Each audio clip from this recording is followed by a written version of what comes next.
अस्सलाम वालेकुम स्टूडेंट्स, कैसे हैं सब लोग। उम्मीद करता हूँ सब लोग खैरियत से होंगे। फाल्कन एकेडमी में खुश आमदीद। इस वीडियो में आपके साथ शेयर करने जा रहे हैं सेकंड लैंग्वेज एक्विजिशन इंग्लिश 504 के most important short questions final term के लिए, जो कि आप इस फाइल को रेडी करके आप फाइनल टर्म में अच्छे मार्क्स हासिल कर सकते हैं।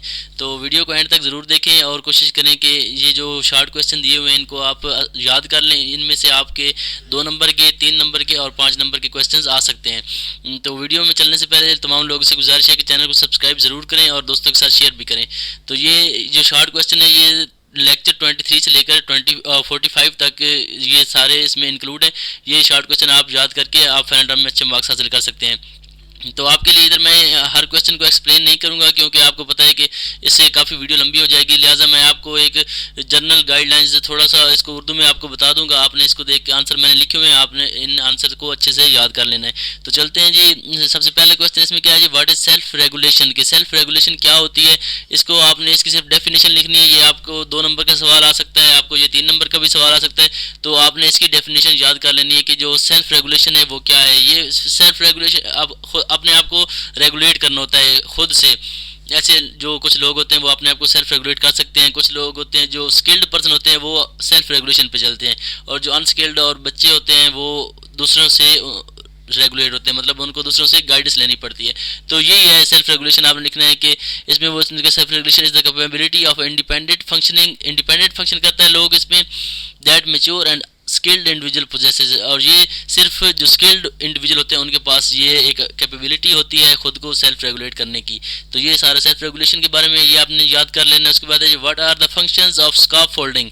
कि स्कार्फ फोल्डिंग क्या होती है और इसके क्या फंक्शंस हैं। स्कार्फ फोल्डिंग के क्या फंक्शंस हैं ये आप मैंने नीचे लिखे हुए हैं। 4-5 फंक्शन आपने याद कर लेने। ये आपको 5 नंबर का क्वेश्चन भी आ सकता है। आपको अगर 2 नंबर का है तो आप इनमें से 2-3 याद कर लें। अगर आप बल्कि आप इनमें से 5 याद कर लें, 5 पॉइंट। तो आपको अगर 2 नंबर का आएगा तो आप 3 पॉइंट लिख देना। अगर 3 का आएगा तो फिर भी आप 3 या 4 पॉइंट लिख लें। और अगर 5 नंबर का आता है तो आप इसके 5 पॉइंट लिख सकते हैं। तो इसमें 5 पॉइंट में उसने दिए हुए हैं कि recruiting interest in the task, simplifying the task. ये सारे स्काफ होल्डिंग के फंक्शन है। ये पांचों के पांचों आपने पढ़ लेने हैं गौर से। उसके बाद तीसरा क्वेश्चन है जी, principles of sociology cultural theory across time scales. की जो सोशियो कल्चर थ्योरी थी उसका जो मुख्तलिफ टाइम स्केल्स में उसके जो प्रिंसिपल्स थे वो क्या थे। ये नीचे मैंने दिए इसके 3 टाइम स्केल्स में इसके मुख्तलिफ जो इसके जो इन 3 टाइम स्केल्स में इसके जो मुख्तलिफ प्रिंसिपल्स रहे हैं वो तीनों लिखे हुए हैं। आप इधर से याद कर सकते हैं आसानी से। उसके बाद अगले सवाल की तरफ चलते हैं जी, private speech and inner speech. कि प्राइवेट स्पीच क्या होती है और इनर स्पीच क्या होती है, इन दोनों की डेफिनेशन आपने लिख देनी है तो सफिशिएंट होगा। तो प्राइवेट स्पीच में वो बता रहा है children growing ability to regulate their own behaviour. कि जो बच्चों की एबिलिटी है या उनके अपने आप को रेगुलेट करने की, अपने बिहेवियर को, वो उनकी प्राइवेट स्पीच होती है। और जो इनर स्पीच होती है वो एक अंदर की ज़ुबान होती है। हर बंदे के अंदर एक ज़ुबान होती है।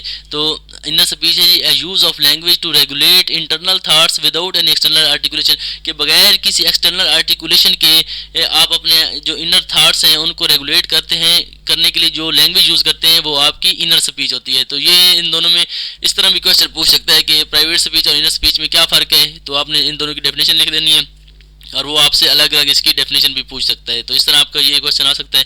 उसके बाद चलते हैं नेक्स्ट क्वेश्चन की तरफ। इसमें ये what is the activity theory. कि एक्टिविटी थ्योरी क्या होती है। ये जी, activity theory comprises a series of proposal for the social context within which individual learning take place.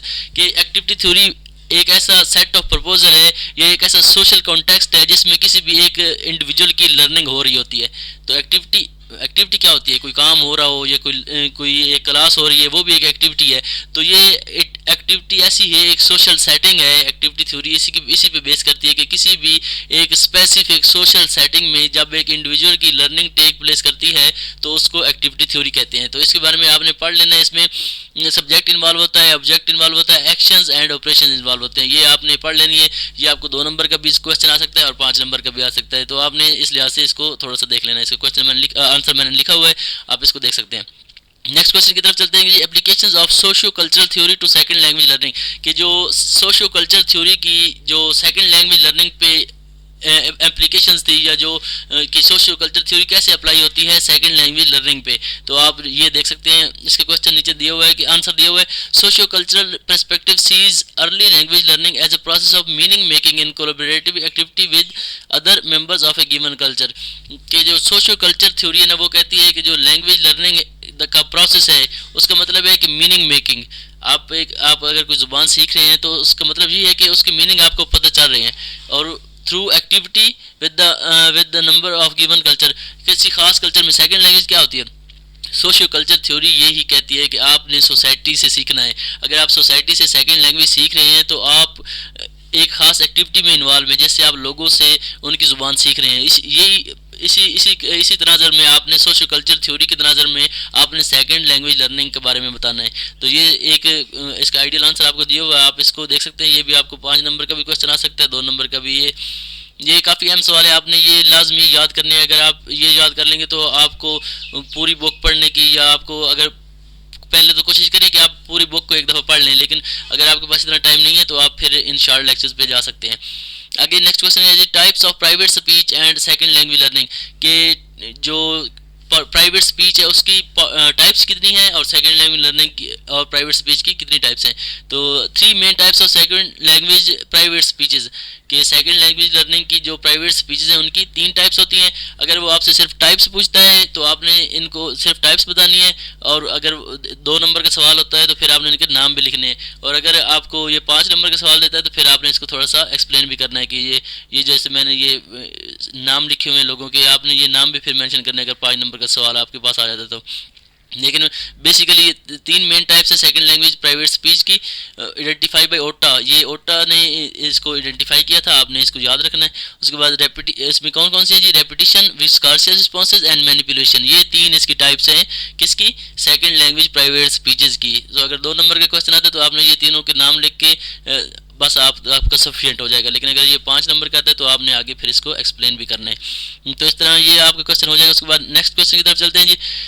Distinctive features of socio culture theory के, socio culture theory के जो खास फीचर्स थे वो क्या हैं? ये 3 फीचर्स उसने दिए हुए हैं आपको। It rejects conventional separation between social and psychological aspects of cognition and development. कि ये इसने रिजेक्ट किया था साइकोलॉजिकल एस्पेक्ट्स को, के जो कॉग्निशन और डेवलपमेंट में इन्वॉल्व होते हैं साइकोलॉजिकल एस्पेक्ट्स, उसको इसने रिजेक्ट किया था। एक ये इसका फीचर हो गया। दूसरा फीचर है it also rejects the classic view of language as a format abstract system that is distinct from language use. के लैंग्वेज यूज से जो एक इख्तलाफ करते थे लोग, या उनका जो एक ख़ास ज़ुबान को एक ख़ास अंदाज से देखते थे, ये जो क्लासिक व्यू था लैंग्वेज के बारे में, उसको भी इसने रिजेक्ट किया था। इसने ये सोशियो कल्चर थ्योरी इसी चीज़ पे बेस करती है कि आपने सोसाइटी से चीज़ें सीखनी है। सोशियो कल्चर से नाम से ही ज़ाहिर है कि आपने सोसाइटी में, अगर किसी एक ख़ास सोसाइटी में एक लैंग्वेज यूज़ कर रहे हैं लोग, तो आपने उनको देखते हुए, उनको कॉपी करते हुए आपने उनसे लैंग्वेज सीखनी है। तो वो आपका सोशियो कल्चर पर्सपेक्टिव होगा। और तीसरा फीचर इसका ये है कि जो लर्निंग है ना, लर्निंग को वो learning is seen as a social and internal mental activity taking place in the ZPD which precedes individual development. कि लर्निंग जो है उसको आपने एज ए सोशल और इंटरनल मेंटल एक्टिविटी के तौर पर देखना है, और फिर इस तरह आपकी जो इंडिविजुअल डेवलपमेंट आपने करनी है कल्चर के हिसाब से आपने। तो ये सारे 3 इसके डिस्टिंक्टिव फीचर लिखे हुए हैं सोशल कल्चर थ्योरी को, इसको आपने याद कर लेना है। उसके बाद आपको नेक्स्ट क्वेश्चन में दिया हुआ है कि सोशियो लिंग्विस्टिक क्या है, या इसका पर्सपेक्टिव क्या है टू सेकंड लैंग्वेज लर्निंग। जो सोशियो लिंग्विस्टिक हैं वो सेकंड लैंग्वेज लर्निंग को कैसे देखते हैं, या उनका इस बारे में क्या पर्सपेक्टिव है, आपने इसको लिखना है। इसमें वो कह रहे हैं कि socio linguistics are the study of language in use is a diverse field with multiple theoretical perspective. कि जो सोशल लिंग्विस्टिक क्या है, सबसे पहले आपको ये पता चाहिए ये एक्चुअल लैंग्वेज यूज़ है कि मुआशरे में आप कैसे लैंग्वेज यूज़ करते हैं। ये क्या कहते, social linguistic are the study of language in use, कि जो लैंग्वेज इस्तेमाल हो रही है उसकी स्टडी, एक ख़ास सोसाइटी में जो एक ख़ास लैंग्वेज यूज़ हो रही है उसकी स्टडी आपने करनी है। वो जो लोग उसकी स्टडी करते हैं वो सोशियो लिंग्विस्टिक कहलाते हैं। तो आपने इसको इसका जो पर्सपेक्टिव है वो याद कर लेना। उसके बाद socially pattern variation in language use is one of its major themes, कि जो मुख्तलिफ वेरिएशंस आती हैं एक ख़ास कल्चर में और दूसरे कल्चर में एक दूसरे के अपोजिट चलते हैं, तो ये आपने जो एक्चुअल लैंग्वेज यूज़ हो रही है इसमें जो वेरिएशन आ रही होती है कल्चर टू कल्चर, वो इस चीज़ को डिस्कस करते हैं। उसके बाद social linguistics are interested in explaining why we speak different in different social context, कि जो सोशल लिंग्विस्टिक है वो इस चीज़ में इंटरेस्ट रखते हैं, कि इस चीज़ को एक्सप्लेन करने में इंटरेस्ट रखते हैं कि हम मुख्तलिफ सोशल कॉन्टेक्स्ट में क्यों मुख्तलिफ बोलते हैं। मतलब एक ख़ास इलाके में एक और लैंग्वेज बोली, तो वो यही कह रहा है कि जो सोशल लिंग्विस्टिक है ना वो देखते हैं, वो इस चीज़ पे इंटरेस्ट रखते हैं कि जो मुख्तलिफ सोशल कॉन्टेक्स्ट में लोग मुख्तलिफ ज़बानें यूज़ करते हैं, अगर एक रीजन में एक लैंग्वेज यूज़ हो रही है तो दूसरी में दूसरी क्यों यूज़ हो रही है, इस चीज़ में वो बिलीव करते हैं या इस चीज़ में उनका इंटरेस्ट है। तो चलते हैं नेक्स्ट क्वेश्चन। नेक्स्ट क्वेश्चन है जी सेकंड लैंग्वेज सोशलाइजेशन, कि सेकंड लैंग्वेज सोशलाइजेशन क्या होती है। A language socialization perspective predicts that there will be structured strategies relationship between language development and cultural organized situation of use. Researcher and social believe that language and culture are not separable. वो जो socialisation क्या है ना, जो social linguistic है वो ये कहते हैं कि अगर आपका कल्चर चेंज होगा तो आपकी ज़ुबान भी चेंज होगी। वो ये कहते हैं कि जो लैंग्वेज और कल्चर को आप अलग नहीं कर सकते, जैसे जैसे लोगों का कल्चर चेंज होता जाता है उनकी लैंग्वेज भी चेंज हो जाती है। तो इनका एरिया ऑफ इंटरेस्ट यही है कि ये कल्चर के तनाज़र में लैंग्वेज को देखते हैं। तो आपने इसको याद कर लेना कि सेकेंड लैंग्वेज सोशलाइजेशन क्या होती है, ये इस चीज़ का नाम है कि आपने कल्चर के हिसाब से लैंग्वेज को स्टडी करना है। उसके बाद है जी SLA second language acquisition and social identity, के सेकंड लैंग्वेज एक्विजिशन और सोशल आइडेंटिटी का आपस में क्या ताल्लुक है। ये आपका क्वेश्चन आ सकता है। इसके बारे में आप कहना है कि the concept of social identity has been borrowed in second language learning studies from social psychology, कि जो सोशल आइडेंटिटी का कंसेप्ट है ना वो सेकंड लैंग्वेज लर्निंग में सोशल साइकोलॉजी से लिया गया है या बारो किया है। ये मतलब जो कंसेप्ट है ना ये सोशल साइकोलॉजी का कंसेप्ट था, लेकिन ये सोशल आइडेंटिटी जो कंसेप्ट है ना ये सोशल साइकोलॉजी का उसका था, उससे बारो किया हुआ है। ये सेकंड लैंग्वेज लर्निंग में बारो किया है जी सोशल साइकोलॉजी से। Social identity is the sense of belonging to a particular social group, कि सोशल आइडेंटिटी क्या है कि आपकी क्या पहचान है, आपकी एक सोशल पहचान होती है ना हर बंदे की ये पहचान है कि ये फलां सोसाइटी से इसका तल्लक है। वो उसकी लैंग्वेज से पता चलता है या उसकी कल्चर से पता चलता है कि ये किसी एक ख़ास सोशल ग्रुप का मेंबर है। सोशल आइडेंटिटी इसी चीज़ को कहते हैं। वेदर डिफाइंड बाई, और ये किससे पता चलता है वो आगे बता रहा है, एथनिसिटी उसकी रेस से, बाई लैंग्वेज उसकी ज़ुबान से, और any other mean.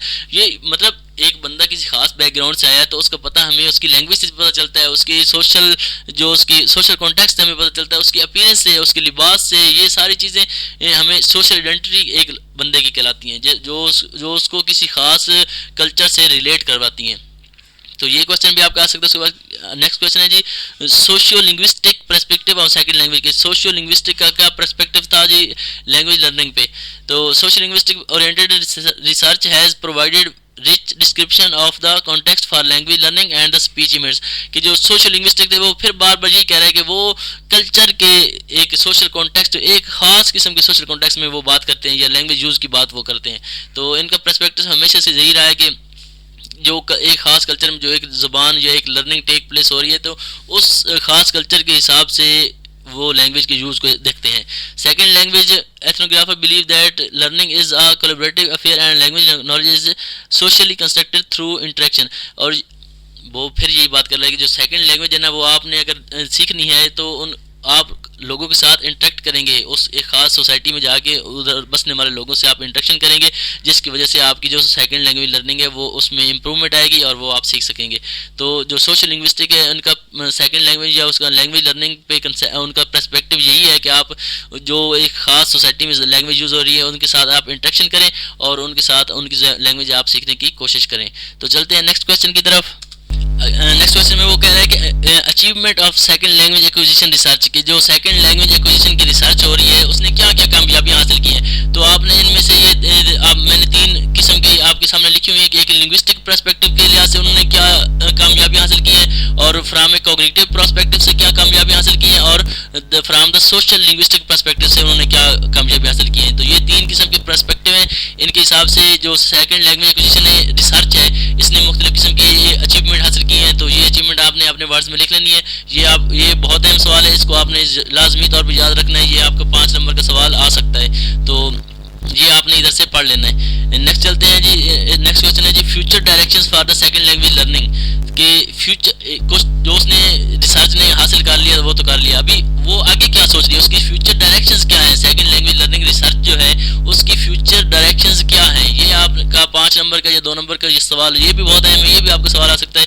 Future direction for second language research indicate here are continuing reflexes of evolving linguistic think in second language research ongoing application of general learning theories and derived from cognitive psychology. मतलब ये है कि जो second language learning है ना, ये कोशिश कर रही है कि ज़बान को जो लैंग्वेज है उसको मज़ीद इम्प्रूव करे और इसके बारे में आगे लोगों को बताया कि ये किस तरह डिफरेंट सोशल सेटिंग में इसकी एप्लीकेशंस होती हैं। तो इस तरह आपने इसको इधर से याद कर लेना है, ये आंसर आपके सामने दिया हुआ है, इसको आपने अच्छे से याद कर लेना है। उसके बाद नेक्स्ट क्वेश्चन है जी, role of the first language in second language learning के जो पहली बंदे की ज़ुबान होती है, जो बंदे की नेटिव लैंग्वेज होती है, उसका क्या रोल है कोई दूसरी ज़बान सीखने के लिए। साफ ज़ाहिर सी बात है, जो पहली लैंग्वेज आप सीखते हैं तो उसी के रूल कुछ हर बंदे की ये कोशिश है कि उसी के रूल अप्लाई करके वो आपकी सेकंड लैंग्वेज पे भी वही अप्लाई करे। तो इस तरह जो पहली फर्स्ट लैंग्वेज है ना, वो एज ए फैसिलिटेटर इस्तेमाल होती है सेकंड लैंग्वेज लर्निंग में। तो आपने ये सवाल भी आपका काफ़ी अहम है। ये जो जितने भी सवाल ये मैंने आपके लिए शेयर किए हैं ये बहुत अहम सवाल हैं, आप इनको लाजमी याद करें। अगर आप इनको याद कर लेंगे तो आपके फाइनल में अच्छे मार्क्स आ सकते हैं। तो आपने सिर्फ इनके आपने क्वेश्चन पढ़ना है और आप अपने जहन में एक माइंडसेट बना लेना है। 2-3 लाइनों का आंसर आपने याद करना है, ज़्यादा लंबा चौड़ा आंसर आपको याद करने की ज़रूरत नहीं है। वर्चुअल में ये आप एक बात हम जहन नशीन कर ले कि जो वर्चुअल यूनिवर्सिटी है उसमें लंबे क्वेश्चन उनकी रिक्वायरमेंट नहीं है कि आप लंबे लंबे आंसर दें। उनकी रिक्वायरमेंट है कि आप टू द पॉइंट बात करें और शॉर्ट बात करें। जितनी आप शॉर्ट बात करेंगे और टू द पॉइंट आंसर देंगे तो आपको मैक्सिमम मार्क्स मिलेंगे।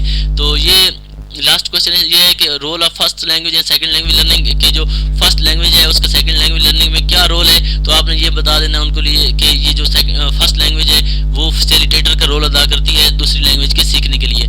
तो इसमें से आप 1-2 पॉइंट और भी याद कर लें। अगर 2 पॉइंट आपने इसमें याद कर लिए तो आपके लिए सफिशिएंट होंगे।